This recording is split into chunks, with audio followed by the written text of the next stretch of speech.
تھوڑا آگے ہو جائیں، میرے سر میں درد ہے۔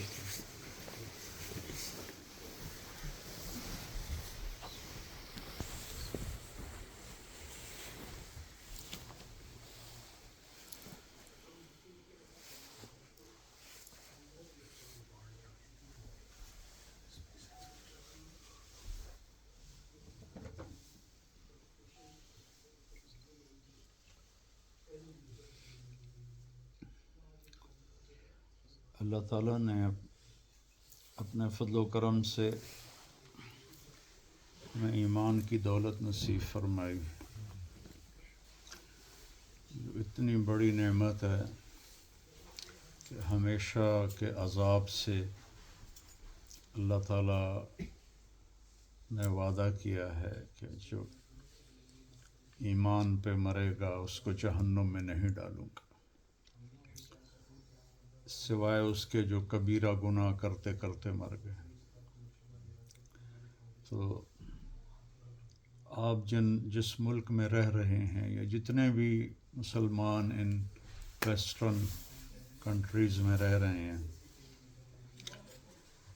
جو تو پاکستان سے آئے ہیں، انڈیا سے آئے ہیں، جہاں سے بھی آئے ہیں، اب آگے ان کی نسل یہاں چل رہی ہے، ان کی اولاد یہاں چل رہی ہے۔ اسلامی ملک میں کوئی بچہ بگڑ بھی جائے تو وہ اسلام نہیں چھوڑتا، کہتا میں مسلمان ہوں۔ یہاں چونکہ ایک ایسا ملک ہے جس میں ہماری نسلیں، ان کے لیے بڑا خطرہ ہے کہ وہ اسلام چھوڑ دیں۔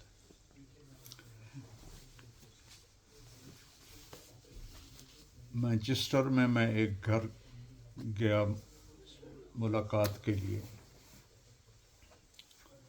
تو ان صاحب کا فریم کیا ہوا نسب نامہ لکھا ہوا تھا، جو شیخ عبد القادر جیلانی رحمۃ اللہ علیہ سے ہوتا ہوا حضرت امام حسن اور اللہ کے نبی تک پہنچتا تھا، یعنی سکہ بند سید۔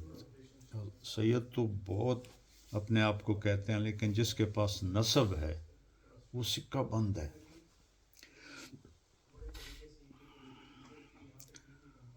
ان کے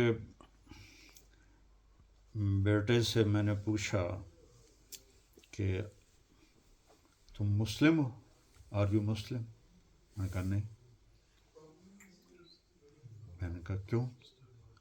تمہارے فادر تو مسلم ہیں۔ میں نے کہا my mom is Catholic so I am Catholic. 2 بیٹیاں تھیں، ان کا بھی یہی حال تھا۔ اب یہ تو ایک سید کی اولاد میں نے اپنی آنکھوں سے دیکھا، کانوں سے سنا کہ وہ کہہ رہے نہیں ہم مسلمان نہیں ہیں۔ تو سب سے بڑا سرمایہ جو حضرات یہاں رہتے ہیں ان کی اولاد ہے، کہ وہ اسلام پہ باقی رہے اور ایمان پہ ان کا خاتمہ ہو۔ تو والدین کے ذمہ ہے کہ وہ اس کو اپنی دعا کا حصہ بنائیں،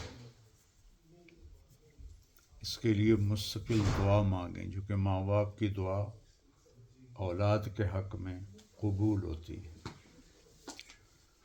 اور دوسرا، اپنے بچوں کو بہت عزت دیں اور ان کے ساتھ محبت اور نرمی کا معاملہ رکھیں۔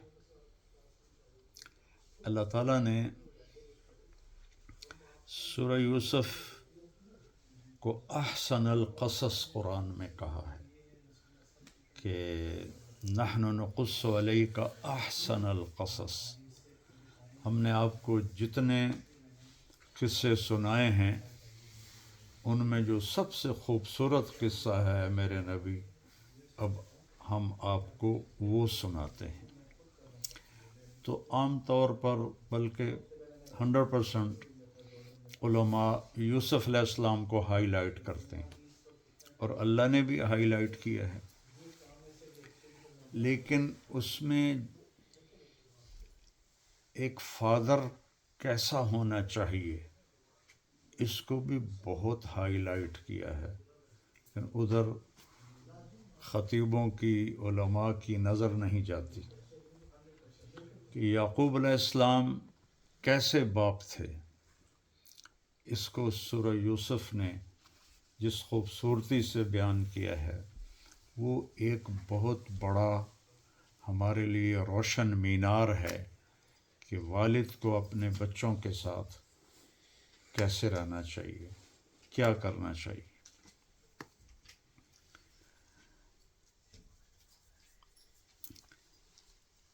آپ ان کے بیٹوں کا اپنے باپ کے بارے میں جو ذہن ہے اس کو سنیں، قرآن کیا کہتا ہے۔ اذ قالوا لیوسف واخوہ احب الی ابینا منا ونحن عصبہ ان ابانا لفی ضلال مبین۔ اللہ اکبر، کس قدر وہ سرکش اولاد تھی کہ وہ کہہ رہے ہیں یار دیکھو یہ یوسف اور اس کا بھائی بنیامین، ہمارا باپ ان سے زیادہ پیار کرتا ہے اور ہم سے ہماری طرف توجہ نہیں دیتا، اور ہم اتنے مضبوط ہیں، ہمارا باپ بہت بڑی گمراہی میں ہے۔ اللہ اکبر، جن کا باپ بھی نبی، جن کا دادا نبیوں کا باپ، 4000 نبی حضرت ابراہیم کی نسل سے آئے ہیں، 4000، اور آگے ان کا بیٹا بھی نبی، اسے کہہ رہے ہیں بہت بڑا گمراہ ہے ہمارا باپ۔ اور فی ہوتا ہے کسی چیز میں ڈوب جانا، یعنی ان نادانوں نے، میں آپ کو مثال دیتا ہوں کہ ایک آدمی جب پانی کے اندر وہ غوطہ لگا لے تو وہ اندر غائب ہو جاتا ہے نا، نظر نہیں آتا ہے، تو وہ اپنے باپ جو نبی ابن نبی بلکہ خلیل اللہ، ان کے بارے میں کہہ رہے ہیں کہ وہ گمراہی میں ڈوب گیا ہے۔ لفی، اور ایک انا اور ایک لام، یہ جب دو یہ لفظ کٹھے ہوتے ہیں تو وہ قسم کا معنی دیتے ہیں۔ وہ قسم اٹھا کے کہہ رہے ہیں کہ ہمارا باپ تو گمراہی میں ڈوبا ہوا ہے۔ ایسی اولاد کو یعقوب علیہ السلام لے کر کیسے چلے، جبکہ یعقوب علیہ السلام کو یوسف علیہ السلام سے زیادہ پیار تھا۔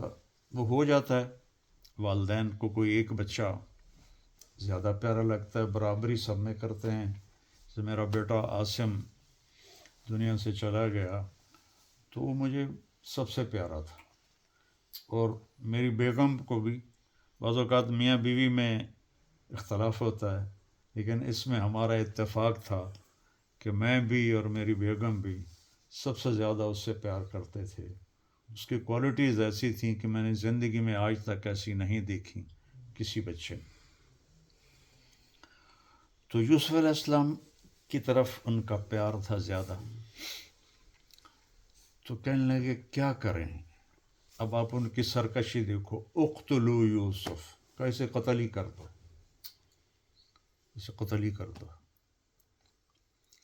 او اطرحوہ ارضا یخل لکم وجہ ابیکم وتکونوا من بعدہ قوما صالحین، یا اسے وہاں جا کے پھینکو کہ پھر یہ واپس آ ہی نہ سکے، اور صرف ہم ہوں اپنے باپ کے ساتھ۔ تو ان میں سے جو ایک تھا جس کے نام پر یہ یہودی کہلاتے ہیں، اس کا نام تھا یہودا، وہ سب سے بڑا تھا. لا تقتلوا یوسف، نہیں قتل نہ کرو. القوہ فی غیابت الجب یلتقطہ بعض السیارہ ان کنتم فاعلین. ایسا کرو کسی کنویں میں پھینک دو. ایک ہوتا ہے بیر، کنواں جس میں پانی ہو، ایک ہوتا ہے جب، وہ کنواں جس کا پانی خشک ہو گیا ہو. تو وہ کہنے لگے اس میں ڈال دو، آتے جاتے قافلے اس کو اٹھا کے لے جائیں گے، ہماری جان چھوٹ جائے گی. اور پھر انہوں نے کیسے مکر فریب کا، ارسلہ معنا غدا یرتع ویلعب وإنا لہ لناصحون. ابا انہیں ہمارے ساتھ بھیجو، ہم اس کو سیر کرائیں. پھر وہ انہوں نے کنویں میں ڈالا اور آگے وہ مصر چلے گئے. تو واپس آ کر روتے ہوئے آئے کہ وہ تو فَقَلَهُ الذِّئْبُ وَمَا أَنْتَ بِمُؤْمِنٍ لَنَا وَلَوْ كُنَّا صَادِقِينَ. اسے تو بھیڑیا کھا گیا، وہ خون لگا دیا کرتے پر. اب چور کوئی نہ کوئی نشانی چھوڑ کے جاتا ہے، کرتا پھاڑا نہیں. تو یعقوب علیہ السلام کہنے کہ بڑا سمجھدار بھیڑیا تھا جس نے کرتا اتار کے یوسف کو کھایا. تو اب انہیں پتہ چل گیا کہ انہوں نے فریب کیا ہے اور اسے کہیں دور کر دیا ہے. لیکن آپ حیران ہوں گے کہ ایک جملہ سخت نہیں کہا ان سے، ایک لفظ. کوئی تانا تو دے ہی دیتے. میں نے تو کہا تھا کہ تم کچھ نہ کچھ کرو گے. کہنے لگے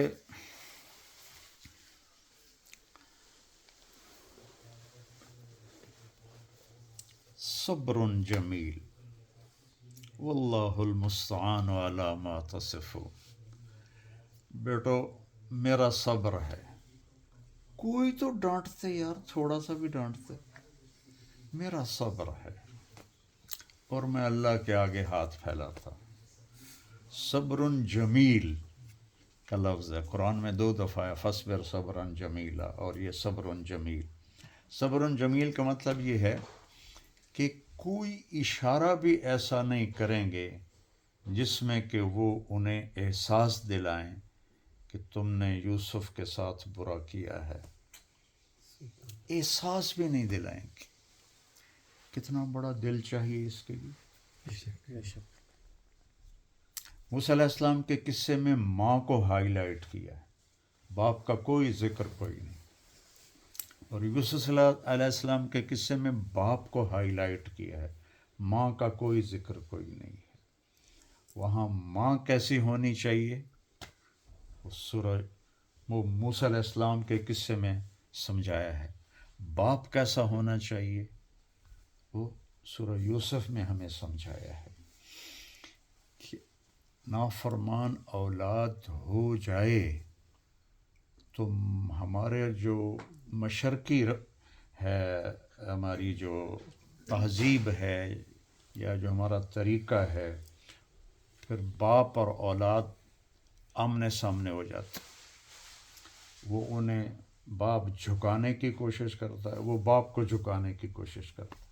تو پھر ایسے دوریاں پیدا ہو جاتی. تو ان کا صبر جمیل، میرا صبر ہے، کچھ نہیں کہوں. اور کتنے سال جدائی دیکھی؟ 40 سال. 40 سال میں وَبِيَضَّتْ عَيْنَاهُ مِنَ الْحُزْنِ فَهُوَ كَظِيمٌ. اور روتے روتے روتے آنکھیں چلی گئیں. من الحزن یعنی کسی بیماری کی وجہ سے آنکھیں نہیں گئیں، یوسف کی جدائی کے غم میں آنکھیں چلی گئیں. بیماری میں بھی تو آنکھیں چلی جاتی ہیں، موتی آ جاتا ہے، کچھ اور ہو جاتا ہے. تو اللہ تعالیٰ نے واضح کیا کہ ان کی بینائی بیماری کی وجہ سے نہیں گئی بلکہ یوسف کے غم میں چلی گئی. اتنا دکھ. اور وہ اپنے والد کو کہیں تاللہ تفتح یوسف حتی تکون حردا او تکون من الہالکین. اولاد کے لہجے میں بدتمیزی ہے کہ اب بس بھی کر رونا، مر جائے گا تو. یہ اولاد باپ کو کہہ رہی. وہ کہہ رہے انما اشکو بثی وحزنی الی اللہ. میں تمہیں تھوڑا کچھ کہہ رہا ہوں، میں تو تمہیں کچھ بھی نہیں کہہ رہا، میں تو اپنے اللہ سے بات کر رہا ہوں، تم سے تو نہیں کر رہا. یہ ہوتا ہے باپ کا کردار. قرآن کی روشنی میں اگر ہم نہیں چلیں گے تو ہم اندھے ہیں، بلائنڈ ہیں بالکل. بے شک. اور نبی کی سیرت کو سامنے نہیں رکھیں گے تو ہم بالکل اندھے ہیں. تو چونکہ یہاں کا ماحول معاشرہ اسلامی نہیں ہے تو بچوں کی جو گروتھ ہے وہ کسی اور ذہن سوچ کے ساتھ پروان چڑھتی ہے.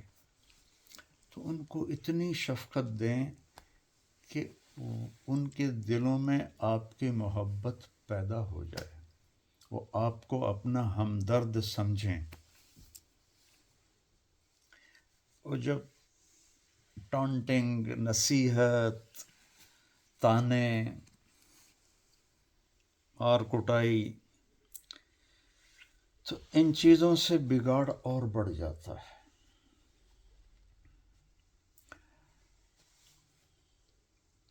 پتہ ہے ان پر تو وہی آتی ہے یعقوب علیہ السلام کہ انہوں نے یوسف کے ساتھ زیادتی کی ہے تو انہیں گھر سے نکال دیتے، نکل جاؤ میرے گھر سے. تو ان میں اتنی طاقت تو نہیں تھی، یعقوب علیہ السلام کے پاس سرداری تھی تو ان کو گھر سے نکال دیتے. نہیں نکالا.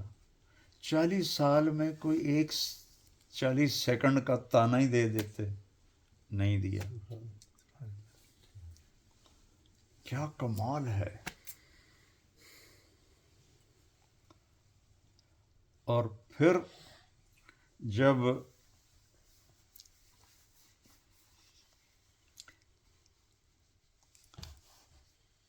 ان سے کہا کہ جاؤ جا کے یوسف کو تلاش کرو، تو ایک لہجہ یہ تھا سارا قصور تمہارا ہے، تمہاری بدماشی ہے، جاؤ دفع ہو اور اس کو ڈھونڈ کے لاؤ. یہ آج کل کے باپ کرتے ہیں. تو یعقوب علیہ السلام نے کہا یا بنی، اے میرے پیارے بیٹو. لوگ یا بنی، 40 سال کا زخم لگا ہوا ہے اندر، 40 سال. کوئی مر جائے نا، جیسے اب ہمارا سب سے پیارا بیٹا دنیا سے گیا، لیکن قبر میں اتار دیا، آنسو آج بھی آتے ہیں، لیکن اندر میں قرار آ گیا کہ بس ٹھیک ہے. لیکن گم ہو جائے تو وہ تو والدین نہ مرتے ہیں نہ جیتے ہیں.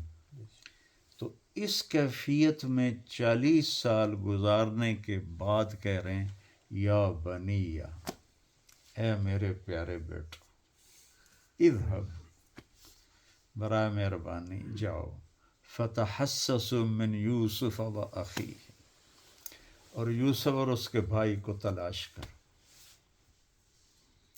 تو ان ملکوں میں کے لیے یہ قانون میں نہیں بتا رہا ہوں، قرآن کا قانون پورے عالم کے لیے ہوتا ہے. جہاں بھی ہم ہیں اگلی نسل کو اگر اپنے ساتھ جوڑنا ہے تو یعقوب علیہ السلام جیسا باپ بننا پڑے گا. اس کے لیے پتا پانی کرنا پڑتا ہے. تو پھر انشاءاللہ وہ آپ سے جڑیں گے، اسلام پہ باقی رہیں گے. لیکن جو یہاں کا عام ماحول ہے، ڈبل جاب کر رہے ہیں، صبح سے شام تک لگے ہوئے ہیں، کوئی پتہ نہیں بچوں کا ذہن کیا بن رہا ہے، کدھر وہ جا رہے ہیں، کچھ پتہ کوئی نہیں ہے، تو پھر وہ گم ہو جاتے ہیں، اس ماحول میں وہ گم ہو جاتے ہیں. تو ہمارا آپ کا سب سے بڑا سرمایہ وہ ہماری اولاد ہے، جن کے ساتھ ہمارا نام دنیا میں چلتا رہے گا. تو ان کو سب سے پہلی اپنی پرائرٹی سمجھیں کہ ان کو اچھا انسان اللہ بنا دے. یہ میری سب سے بڑی جاب ہے. اللہ نے عورت کو کام کرنے کا حکم کیوں نہیں دیا؟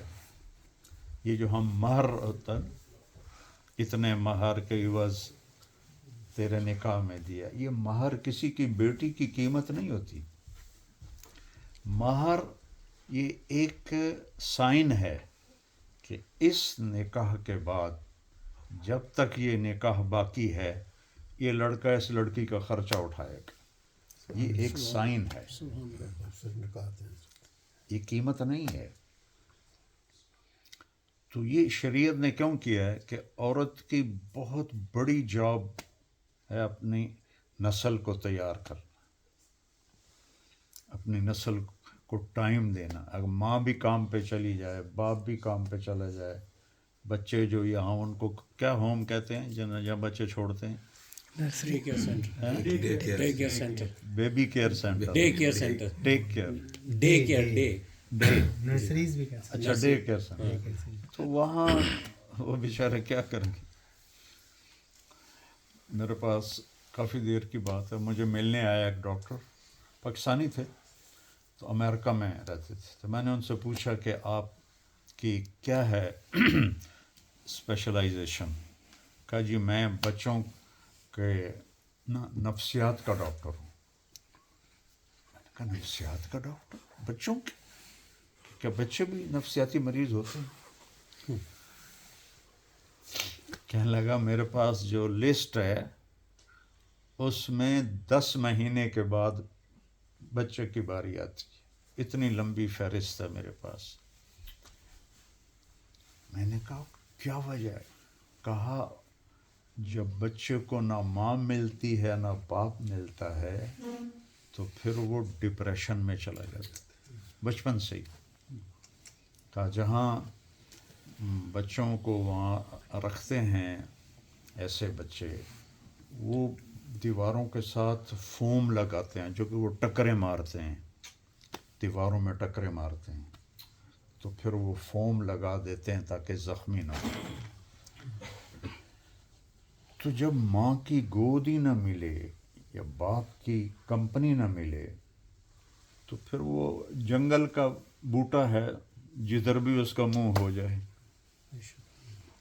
اور جو باغ میں بوٹا ہوتا ہے وہ پودا بنتا ہے، اس کی ادھر سے کاٹو ادھر سے کاٹو سیدھا جاتا ہے، پھل دیتا ہے.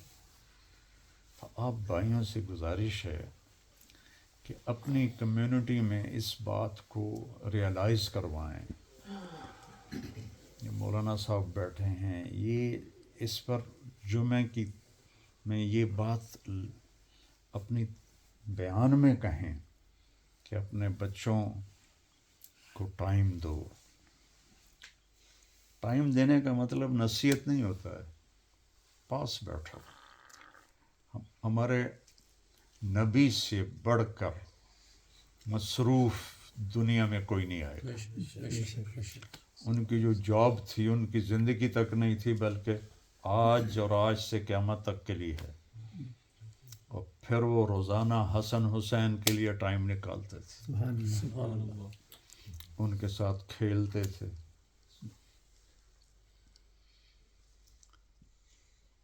اور ان دونوں کو اپنی کمر پہ بٹھا لیتے تھے اور یہ گھٹنے ٹیک کر ہاتھ ٹیک کر ایسے کمرے میں چکر لگاتے تھے. اور پھر ایسے منہ کر کے کہتے تمہارا اونٹ کیسا ہے؟ پھر ان دونوں کو اتار دیتے، حضرت زینب کو بٹھاتے، پھر ان کو چکر لگواتے. اور 6 سال حضرت امام حسین علیہ السلام اور 7 سال حضرت امام حسن علیہ السلام کو صحبت ملی. اس میں مشکل سے حضرت حسن سے 6-7 حدیثیں مروی ہیں، یعنی چند نصیحتیں ہیں 7 سال، لیکن ٹائم ایسا دیا ہے کہ اپنا سب کچھ ان کے اندر انجیکٹ کر دیا. تو یہاں پر یہ جاب زیادہ کرنے کی ضرورت. اسلامی ملکوں میں نماز نہیں پڑھتا، روزہ نہیں رکھتا، اللہ نہ کرے کسی برائی میں بھی ہے، پر وہ کلمہ تو پڑھتا ہے، مسلمان تو ہے.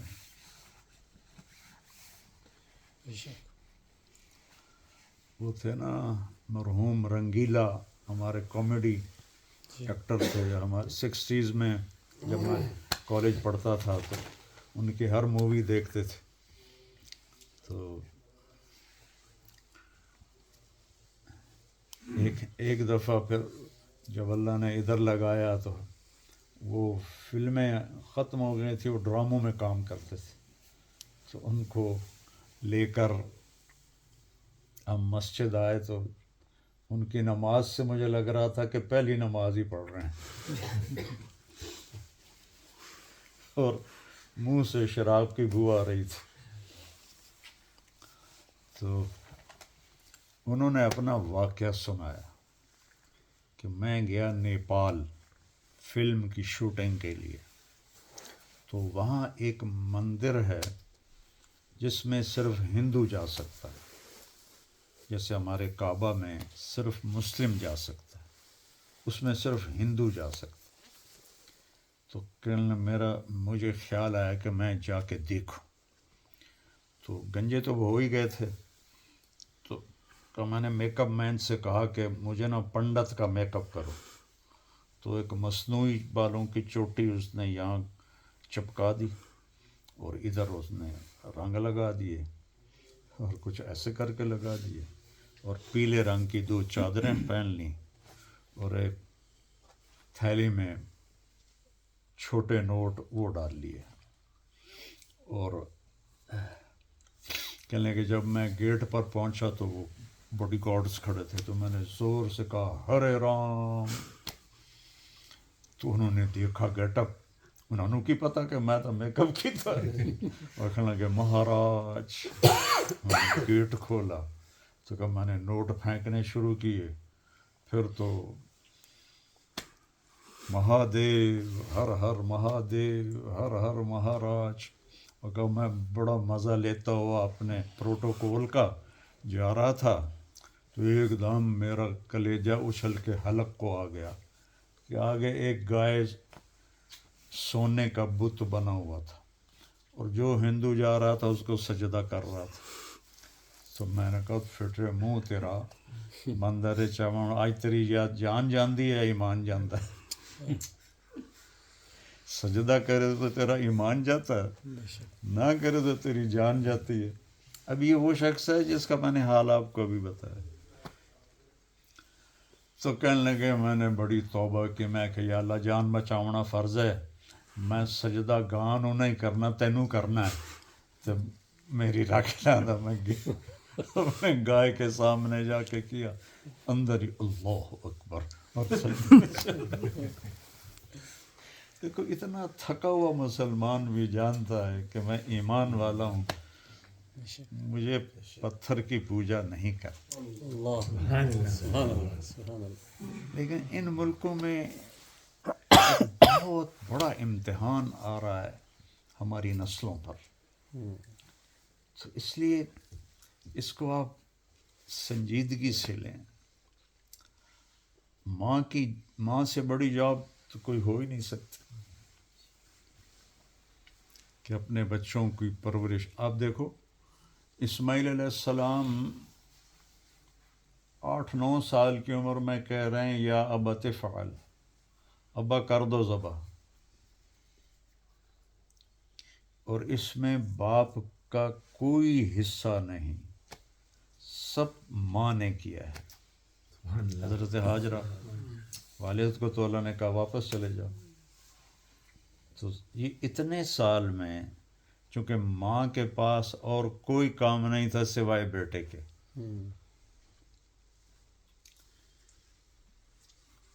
تو کس طرح وہ پروان چڑھے. تو اگر ہم اپنے آسائش، ایک صحابی نے کہا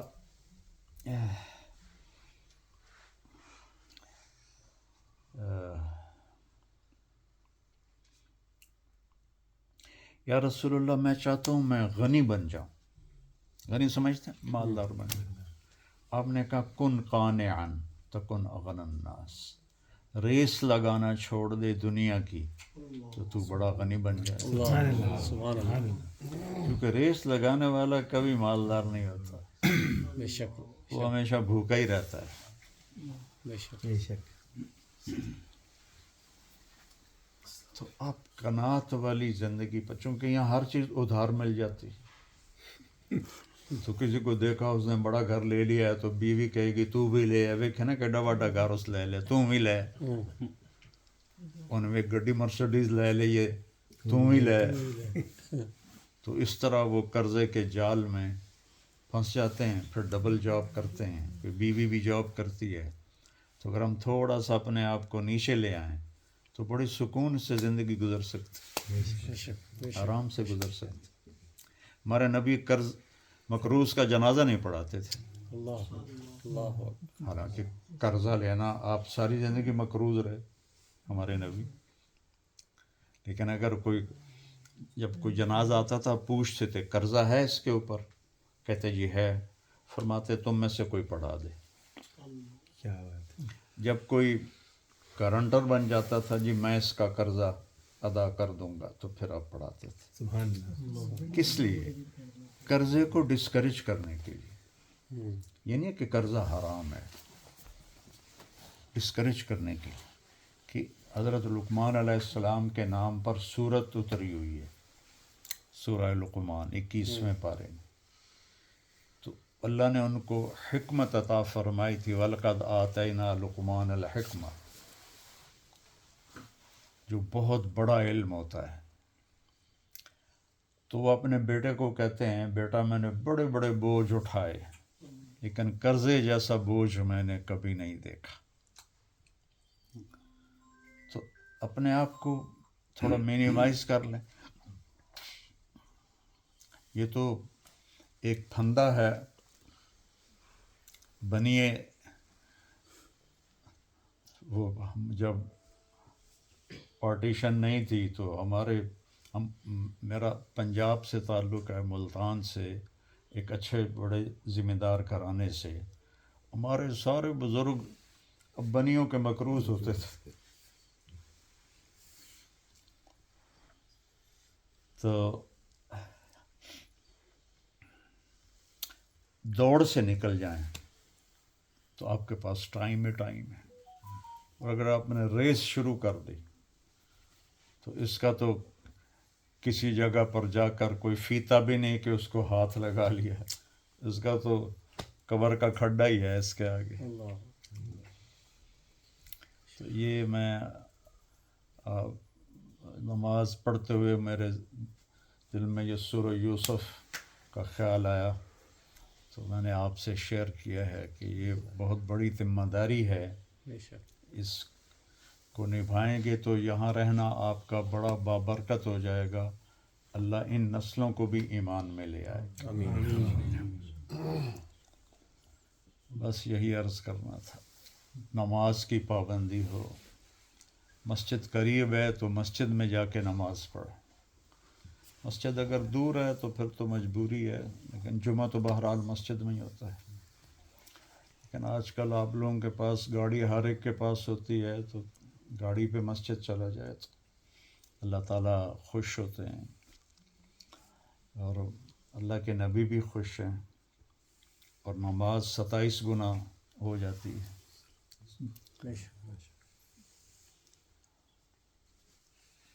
اور آپ کی آخری نصیحت تھی الصلاۃ وما ملکت ایمانکم، میری امت نماز نہ چھوڑنا. سبحان اللہ. سبحان اللہ. اور اپنے غلاموں سے اچھا سلوک کرنا. کیا بات. پھر جب آواز کمزور ہو گئی تو پھر الصلاۃ الصلاۃ الصلاۃ، نماز نہ چھوڑنا، نماز نہ چھوڑنا، نماز نہ چھوڑنا. تو پھر آخری لفظ تھا اللہم الرفیق الاعلی. اے اللہ ہن اپنے کول ہی سد لے. اللہ ایک نماز کی پابندی ہو.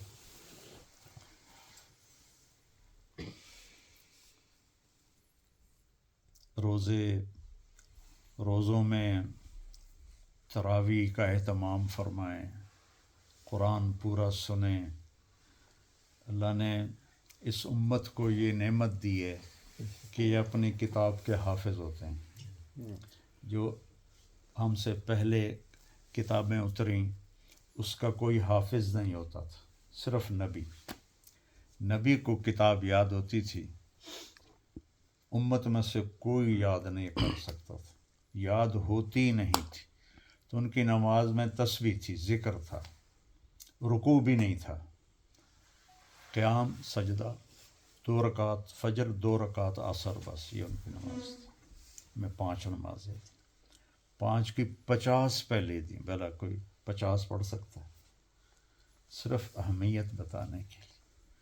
اور جب 5 لے کے واپس آیا اور موسیٰ علیہ السلام نے کہا اے انہاں 5ویں کوئی نہیں پڑھنی ہے، دوبارہ پیچھا جا. تو میں کہا مجھے اب شرم آتی ہے، 5 گھٹ رہی ہیں تو ساریاں ہی نہ معاف ہو جاؤں.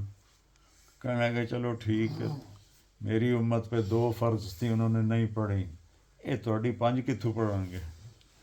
کہ نہیں بس اب واپس نہیں جاؤں گا. تو پھر اللہ پاک کی آواز آئی، میرے محبوب آپ نے 5 کر دیں، ہم نے 50 ہی رکھی ہیں. ہر نماز 10 گنا لکھیں گے. سبحان اللہ سبحان پڑھو گے، آپ کی امت پڑھے گی 5 اور میں لکھوں گا 50. کیا بات. اللہ اجر 50. نماز کا اہتمام فرمائیں. کوئی قضا ہو جائے تو رات کو سونے سے پہلے وہ قضا پڑھ کے سوئیں. کیا بات. تو انشاءاللہ آپ یہاں بہت بڑی بھلائیوں کے پھیلنے کا ذریعہ بن سکتے ہیں. بے شک بے شک بے شک. اجازت ہے جی.